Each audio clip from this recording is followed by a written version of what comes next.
कभी कभी इंसान गुस्से में ऐसा फैसला कर बैठता है जिसका एहसास उसे बाद में होता है। कुछ ऐसा ही अब यहाँ देखने को मिलने वाला है, क्योंकि एक तरफ जहाँ सब उसे समझाने की कोशिश कर रहे हैं, वहीं दूसरी तरफ मॉम घर छोड़कर जा चुकी है। दादी और शनाया उसे समझाते हुए कहती हैं कि अगर उसके दिल में मॉम के लिए जरा सी भी नफरत बची होती तो शायद आज वे दोनों उसे समझाने में कामयाब नहीं हो पाते।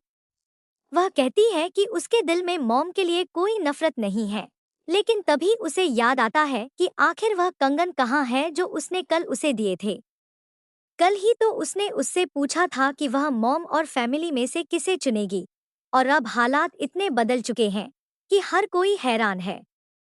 सामने से उसे समझाया जाता है कि मॉम उसे हर तरीके से अपनाने और स्वीकार करने की पूरी कोशिश कर रही हैं, लेकिन वह खुद ही उन्हें स्वीकार नहीं कर पा रही। उसे एहसास दिलाया जाता है कि शायद उसकी नाराजगी और उलझन ने बात को जरूरत से ज्यादा बिगाड़ दिया है। वह जाने लगती है, तभी उसे रोककर कहा जाता है कि पहले बात सुनो और फिर साथ घर चलते हैं। लेकिन तब तक उसके मन में उठे सवाल और पछतावा उसे अंदर से परेशान करने लगते हैं। उसे महसूस होता है कि आखिर उसके साथ क्या हो गया था। क्या उसने बिना किसी वजह इतना बड़ा तमाशा खड़ा कर दिया? क्या उसने अपने गुस्से में इतने सारे लोगों का दिल दुखा दिया? वह अपनी ही हरकतों पर पछताने लगती है और सोचती है कि शायद उसे थोड़ा रुककर सबकी बात सुननी चाहिए थी। तभी सामने से किसी के आने की आहट होती है और माहौल अचानक बदल जाता है। उसे देखते ही कहा जाता है कि अब जब तुम आ ही गई हो, तो एक खुशखबरी भी सुन लो।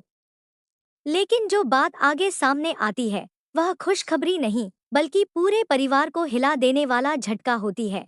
मॉम घर छोड़कर चली गई है।